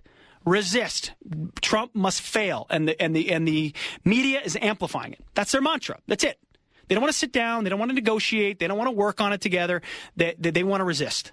So if that's the case, then reach over to the conservatives in your caucus and say, let's work it out a little bit so that this bill does exactly, what it needs to, but also include some of the more conservative measures that allow, and they say it's going to happen in phase 2 and phase 3, and maybe that's the assurance that conservatives need. Bring the conservatives in, make sure they feel like their views of what free market, consumer-driven health care should look like are incorporated so that you've got their votes in the House, and then you've got a chance in the Senate to lock in Republicans and maybe even a couple conservative, there's no such thing these days as conservative Democrats, but one of the more reasonable moderate Democrats pull a vote or two there, and they've said they're willing to make it a 51 vote threshold over there on this. So it will be a big litmus test. And then as Chris Stirewalt has pointed out before, ultimately then the bills have to come together into a reconciliation. And if you think the bill isn't conservative leaving the House now, it's not going to get more conservative in the Senate. So you've got to start your opening bid, I think, in the House more conservative probably than it is right now based on the reaction from a lot of people. I think the Trump administration is listening to that. And I know the president's going to do a bowling summit with the Freedom Caucus next week, taking those voices seriously. Talkers on talk radio are characterizing this in certain ways, and that's going to have an impact on members of Congress, how they vote, what they want to stand up for, and electoral consequences, not just in a general election sense, but in primaries amongst conservatives who said they were going to go to Washington to repeal Obamacare, and if they vote for a half measure or something that's perceived as a half measure, they could run into some problems, and that's just a reality of our politics today. So give us your thoughts. The calls are pouring in. We're going to get to them for sure. I want to get to one from Todd in Albuquerque, New Mexico. You've got a recommendation about what we need to do on the healthcare side. Actually, I want to make 3 points, Pete. First of all, thanks for taking my call. The first point is New Mexico is the prime example of what happens when you accept a federal entitlement. New Mexico has seen an increase in enrollment in Medicaid. Right now, we are paying 10% of the bill. The feds are paying 90%. By 2020, we will pay 43%. Yeah, and it becomes unsustainable. It is the number one item on our budget in the state of New Mexico. Number one item in terms of size and in terms of intensity of discussions. The second thing I would suggest is that Speaker Ryan's plan will not change the premiums. It's not going to do anything for the guy on the street. His premiums and deductibles are not going to change just because you give him a tax credit. If that's true, that will be devastating, really, because that's the central premise of what Republicans are attempting to do is we really want to make your health care affordable. Man, listen to Horowitz. He gets it right. Yep. He talks exactly about that problem. The third point I would make is something that you're hearing way deep inside the deep state, and that's that the parliamentarian says you can't. I'll make this point very simple, very easy. The parliamentarian is not elected. The parliamentarian isn't going to deal with the consequences of screwing up this problem. We must have full repeal. The state of New Mexico needs full repeal. The regulatory environment is where the problem exists for the insurance companies. Sure. It can make money, but we have to remember that it's not just about insurance. It's about delivering health care. Yeah, no, that's a great point. It's a fantastic point. We couple the two of those things together too often.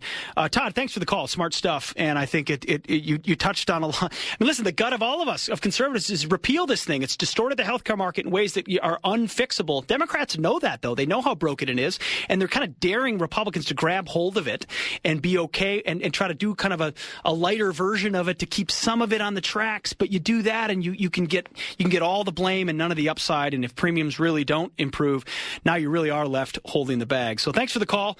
On the other side of the break, we've got James Rosen. He's a good guest and a nice guy. And we're going to get his take on all these things, Obamacare, plus so much more. Your calls as well ahead in the hour. 1-866-408-7669. Kilmeade and Friends. Stick around. More talk and information that matters. It's Kilmeade and Friends.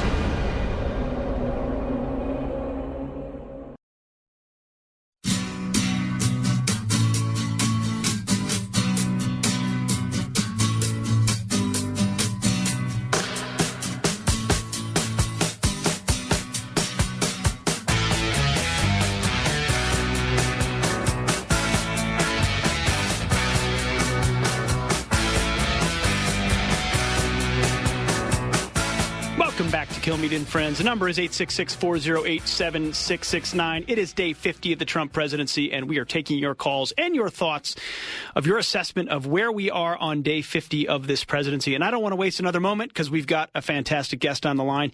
James Rosen, chief Washington correspondent and editor of the new book, William F. Buckley, a compilation of William F. Buckley's is it speeches or sayings or eulogies. All of the above? Eulogies, you're right. Yes. A torch kept lit. Great lives of the 20th century. You're exactly right. I should have known that.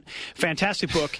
James, I got to get your take. So 50 days into the Trump presidency, yes. What's your sense? Well, first, one has to be struck by how different it is from all other presidencies, at least the ones that I've seen in my adult lifetime.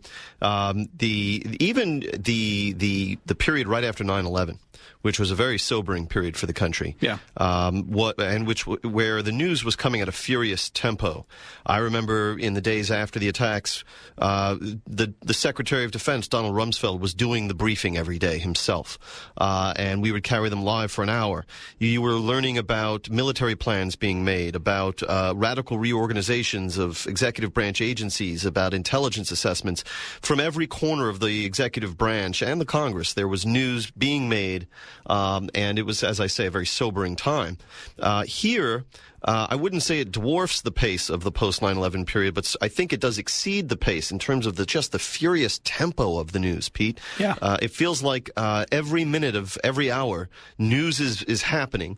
And that might just be the kind of the fevered the sentiment or outlook of people who are trapped in the Beltway like me. Maybe it feels differently out in the heartland, and I would be grateful for those people. I'd be happy for them if they're not as afflicted as you and me. But it does feel quite just at a pitched fever right now. I think there's still, talking to folks, and we're getting reaction today on the show, I think there's still a big sense out there especially amongst Trump supporters, that he's gotten a ton done, even in the face of just overwhelming resistance.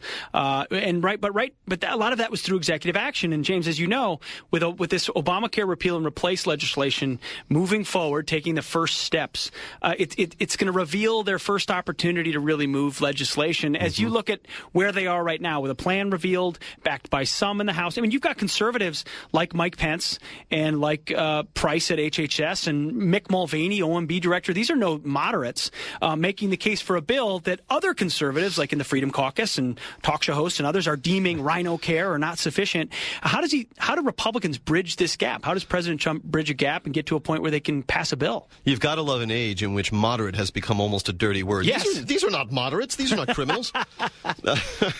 In terms of how much President Trump has accomplished, and his supporters are right to point to some things he's done, they amount, in essence, to a kind of an aggregation of small ball initiatives. So you can reverse executive orders, let's say, and arrange for the beginning of the construction on 2 pipelines, but that's still not energy policy writ large, right? Those are kind of small individual component items.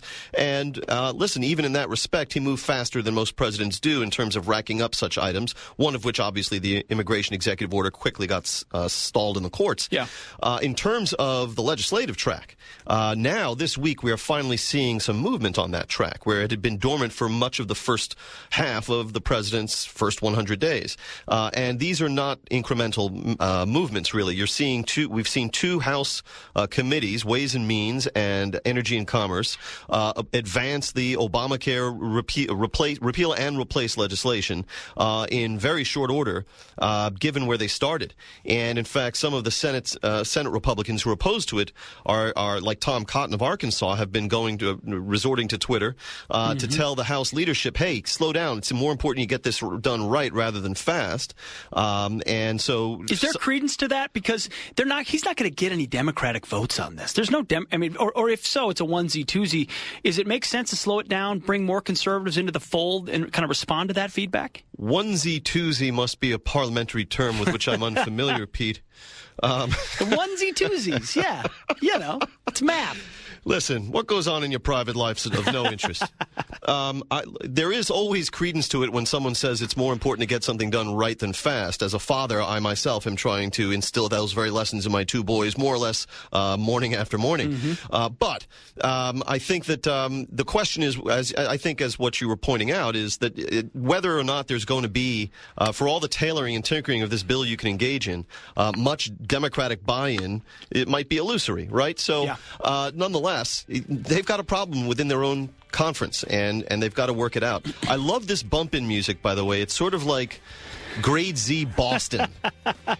It's bump out, unfortunately, which is the saddest part so about fast. it. Never enough time with you, James Rosen. We only got the onesie. What happened to the twosie? Well, I don't know. It's gone. It was that fast. That's how quick this segment was. You're the best, James Rosen. Thank you very much for your time. More Kilmeade and Friends on the other side, including your calls.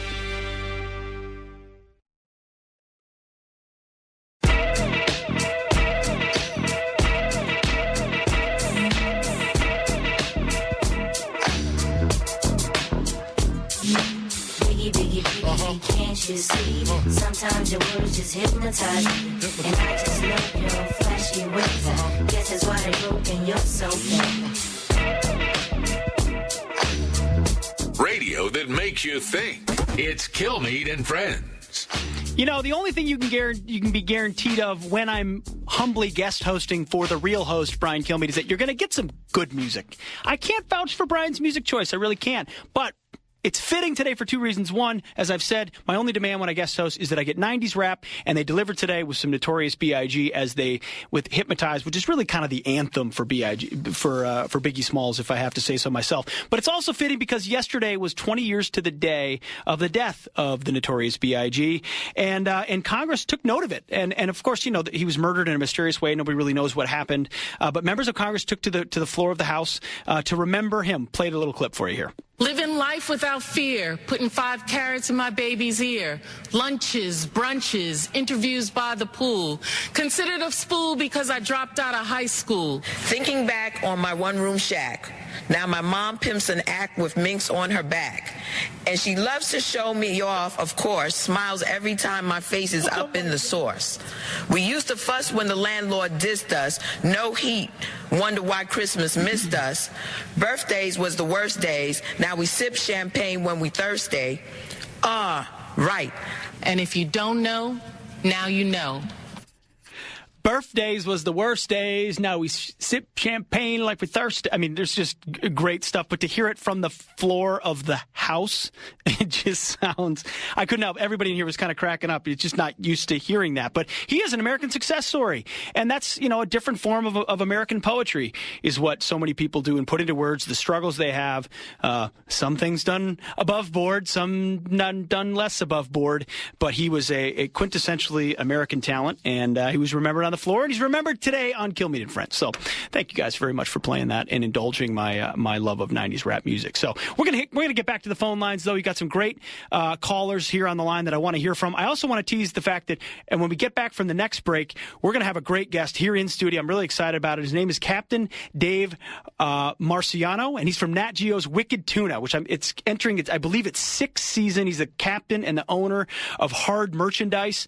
Fascinating personality with a really exciting show. Wicked Tuna airs Sundays at 9 p.m. on National Geographic Channel. So it's entering its new season on March 12th, and he's going to come in and talk about what it's like.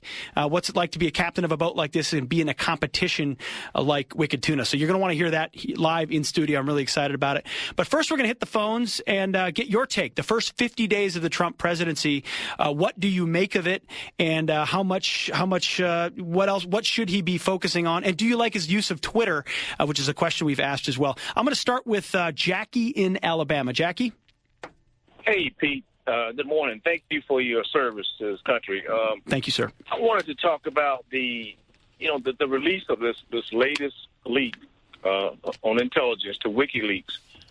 Has it been determined when this thing was released? Was it released in the last 30 days, the last 60 days, the last 90 days? Because the reason I ask is because I understand that as President Obama was leaving office, he changed one of his, he revised one of his executive orders.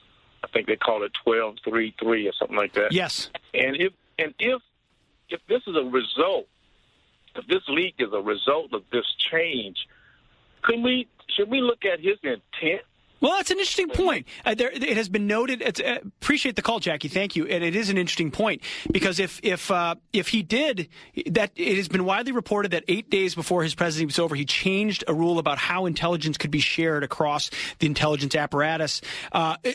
Unclear what the intention was necessarily. He was probably anticipating a Hillary Clinton presidency, but maybe also hitting a panic button in case it was a Trump presidency and prepared to disseminate information. And I think our next caller has a point on that as well. I want to go to Elvin in St. Louis. Yes, sir. Appreciate you taking my call. I'll ditto what he just said on that security bill that he passed for his executive order 12.333.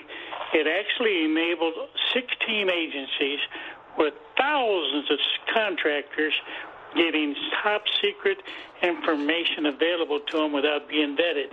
He did it just before he left office, and in my opinion, that undermines the security of the United States of America, and what you saw in WikiLeaks proves my point. And somehow people aren't even talking about what he did there. And I want to talk about that health bill. If the Republicans don't vote to repeal Obamacare entirely, they're going to lose a lot of Republican voters. Yeah. I'm sorry. No, I think that's I appreciate the call, Elvin, on both fronts. I do think conservatives and Republicans can have a short memory. Remember, the anger of the Tea Party was just as much about, and obviously there's a massive aspect of President Obama, but there was a growing angst, even frustration toward Republicans who said they wanted to do things and would never do them and never stood up for principle, and they were really good and loud barkers on the campaign trail, but then they went to Washington and whimpered and whispered and never actually did what they said they were going to do. And a staple of every Republican campaign speech we've heard from anyone over the past 6 years has been repeal Obamacare. And if this effort falls short of doing so, it's not going to inspire a whole lot of confidence amongst Republicans that sent their leadership to Washington to do just that. Elvin, thanks for the call. Really appreciate it. Speaking of conservatives, we've got Kathy in Missouri. You've got a point. You want to make a point about President Trump and his use of Twitter. Yes, good morning. Thank you very much for taking my call. And as a conservative Christian, we've just been beat down for the last, I don't know how many years. And every time Trump stands up, he inspires me to stand up a little bit more. And in my mind, he's a really good leader that way, and I hope he continues to use Twitter, and I can't wait to see what the future has in store for us. Well, that's a great point, and I think it's one I've made. I mean, I've talked before about my Trump conversion moment. I was not a Trump supporter to begin with. I was a Rubio supporter, and then a Cruz supporter, and then kind of I don't know who I'm at, and then tepidly Trump, and then enthusiastically supported him. But most of that change came when I watched the way that he was willing to go after, forcefully and unapologetically articulate what he believed in with courage in a way that so many conservatives had never been able to do, including the way he takes on the press. I've been playing clips from the first 50 days of his presidency throughout the show. I want to play another one right now that kind of speaks to that, about the courage that he sort of infuses a lot of conservatives with the way that he stands up. It's his one of his White House press conferences on day 26 of his presidency. It's also clip 26. Just because of the attack of fake news and attacking our network, I just want to ask you, sir. I'm changing it from fake news, though. Doesn't that undermine... Very fake news. I know. Very fake news. It's in the way that he goes about it inspires a confidence amongst his supporters to say, I can stand up too. I can call out the political correctness, of our society. I can call out this biased media. I can call out frauds in our politics, like Elizabeth Warren, who used a fake, ancestral background of being a Native American to earn, prestige in academia and leverage that. So he calls her Pocahontas. You never could get away with that years before. And Trump says, I'm going to do it because not because I've got any issues with ethnicity, but because I've got issues with frauds who say they're one thing and then do another thing in the context of gaining achievement in one or another part of life. So I think that point is well taken. And Twitter is a way he can do that. Speeches are another, but I think the criticism on the tweet front is stay focused on getting the policy passed, and take your swipes when you need to. Hey, but be that leader that inspires so many people and inspires so many already. Catherine in Oklahoma, you've got a comment about the president as well. Hey, yes, I'm totally enjoying your program. And to me, Trump has already provided a miracle because I never thought he would be elected, although I've always been with him on day one. But this Obamacare repeal, I believe everyone wants it repealed, and I don't think anyone wants the government in our health insurance or car insurance or house insurance. But having said that, I do believe that he's playing a very big game of draining the swamp apprentice, because I think he's taking notes and kicking them down the curb if they are not on board with what the American people want. So I think he's going to let them run with this, but I'm praying at the end of the day we get what we need. Well, it's going to be very interesting to watch. And as you said, the swamp is powerful, and he's dipping his toe now into the sausage making of legislation, which is where you move beyond an executive order or beyond a tweet or beyond a speech, and you've actually now got to make a deal. Listen, the guy wrote the book, The Art of the Deal. I mean, if anybody can do it, it's him. The question is, can he keep conservatives on board? Is it sufficiently repeal? What does it replace it with? Is it market-based? Do customers and consumers really get choice? Those are the things that conservatives and a lot of people that support him are going to care about. Ultimately, what they're going to care about, though, is whether or not it brings down their premiums. Does it actually give them more choice? Does it give them broader access? Does it save them money? That's what he ran on, is I'm a person who's going to improve your life, whether it's a job or your health care or your security. So I think his supporters care less about how conservative it is in every way and more how it actually affects. Now, for conservatives, we believe that the market and choice and transparency and accountability all lead to those types of things. So that's why you want more conservative attributes inside the bill. So many great calls, and hopefully we'll be able to get to a few more here on Kilmeade and Friends. But I want to save time for our next guest, who's going to be in studio. His name is Captain Dave Marciano from Nat Geo's Wicked Tuna. He's a boat captain and owner of Hard Merchandise. A pretty cool backstory. This show starts up again on March 12th on Nat Geo, and he's going to join us live right here in studio. More on Kilmeade and Friends. Because life is more than just politics. It's Kilmeade and Friends.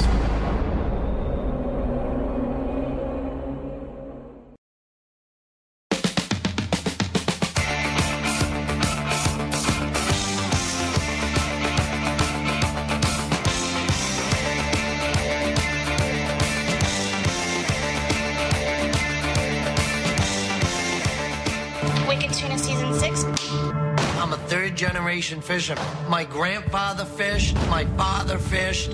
I came to Gloucester 19 years ago. I grew up fishing since I could hold a fishing pole. I was born and raised right outside New York City, but all we ever heard of was Gloucester, Gloucester, Gloucester. It's America's oldest seaport. The backbone of this town has been built on fishing. Fishing out of Gloucester is part of what helped build this country, and since those days, this town has relied on fishing for its lifeblood.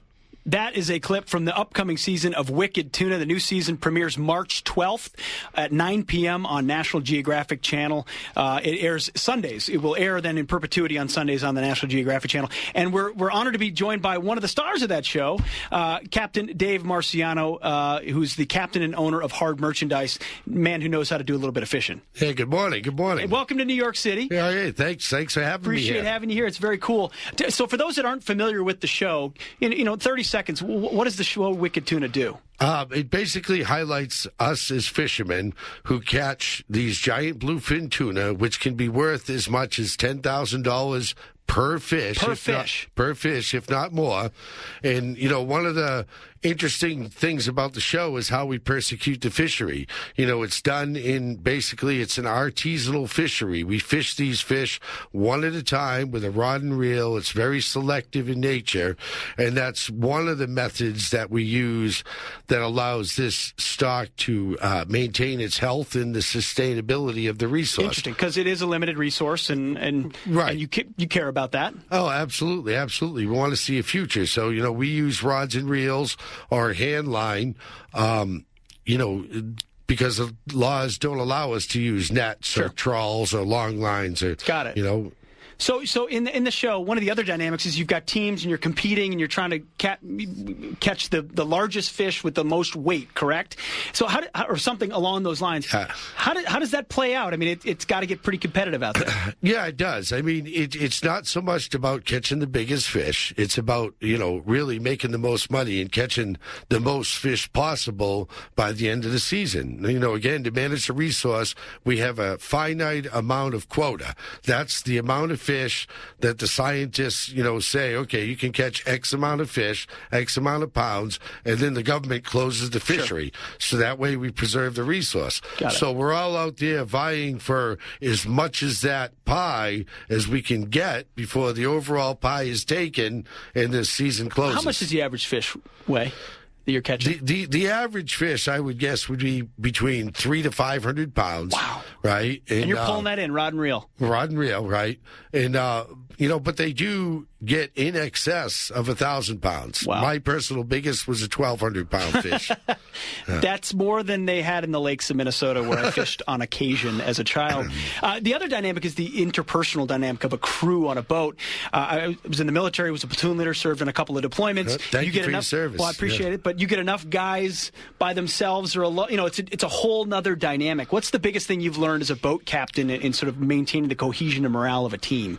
I think it's attitude, and I think if people who do watch a show, if they kind of tune in and pay attention, you'll see on my boat, whether it's good or bad, or regardless of the situation, I'm always trying to make the crew, laugh it off. You got to have a good attitude, right? Sure. No matter how bad it gets, and I think that's, I guess, one of my secrets to success as a fisherman, is being able to, keep the crew smiling, keep the attitudes good, no matter how bad it gets. That's about right, because there's some moments where it ain't all that good, including you survived a shipwreck. Is that true? 18 miles offshore? Yeah. January 13th, 2003, we sank coming home from fishing on the first boat that I owned. I owned it for about a decade. It wasn't much of a boat, but it was a starter boat for me. I bought it when I was 26 years old, and, I ran it for about a decade. It kind of made my reputation, I guess, if you will, as a fisherman. And, it's one of those things that happened. You know what I mean? We sank coming home. It was rougher than normal, and it was an old wooden boat, and I believe we opened up a plank, and, the water came in. She sank in 33 minutes. Wow. From the time I knew I was having a problem to the time I notified the Coast Guard that we were getting off the boat, and that was with 4 auxiliary pumps running. Oh, so interesting. Risky business. One of those things. And you point out on the show, and you've said before, fishing is one of the mainstay industries of what helped build America on the East Coast and elsewhere. It's a long-standing part of it.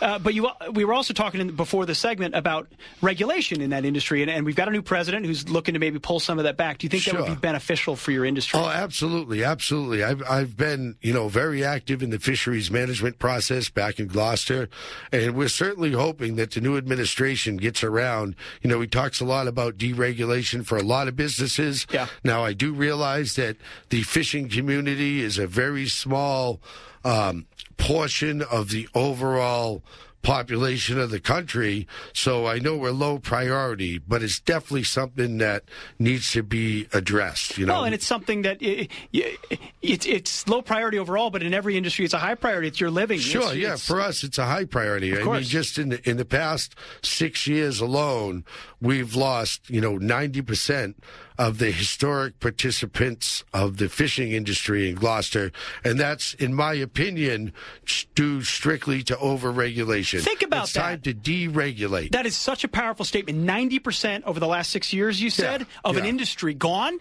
That's what leads people to say, where did the livelihood go that I had, that I simply want to make a living for my family and my community? Exactly. Well, unfortunately, we have to leave it right there. Captain Dave Marciano, but I do want to plug it again. It's Wicked Tuna, Sundays at 9 p.m. on Nat Geo, and it premieres on March 12th. And I'm going to be tuning in, and I think I'm going to be pulling for hard merchandise. All right. Thank you very much. Good? Enjoy New York City. Thank you all for joining us on this hour of Kilmeade Friends. We always enjoy having you.